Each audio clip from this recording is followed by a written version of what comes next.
1904 உலக நிகழ்வுகள்.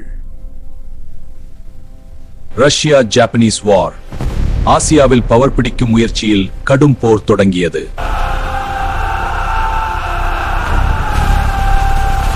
1904 New York city subway தொடங்கியது.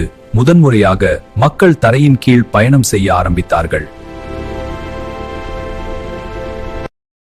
1904 லார்ட் கர்சன் தலைமையில் இந்தியன் யூனிவர்சிட்டிஸ் ஆக்ட் கொண்டு வரப்பட்டது.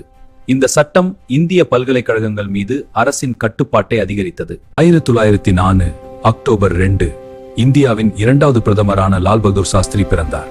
ஜெய் ஜவான் ஜெய் கிசான் என்ற வார்த்தைகள் மூலம் நாட்டின் வீரர்களையும் விவசாயிகளையும் கௌரவித்தார். இந்திய தொழில்துறையின் முன்னோடி ஜாம்செட்ஜி டாடா மறைந்தார். அவர் மறைந்தாலும் டாடா குரூப் இன்று உலகம் முழுவதும் பரவியுள்ளது. 1904 இந்தியன் நேஷனல் காங்கிரஸ் பாம்பே மாநாடு. இந்திய தலைவர்கள் ஒன்று கூடி பிரிட்டிஷ் ஆட்சிக்கு எதிராக குரல் எழுப்பினர். குறிப்பாக லார்ட் கர்சன் முன்மொழிந்த பெங்கால் பிரிவு திட்டத்திற்கு கடுமையான எதிர்ப்பு தெரிவித்தனர்.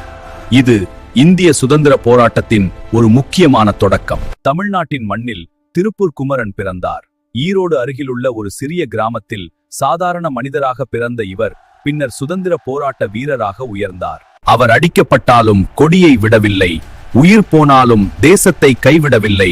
அதனால்தான் இன்று அவர் கொடி காத்த குமரன். இப்படிப்பட்ட நிகழ்வுகளை கேட்க சப்ஸ்கிரைப் செய்து கொள்ளுங்கள்.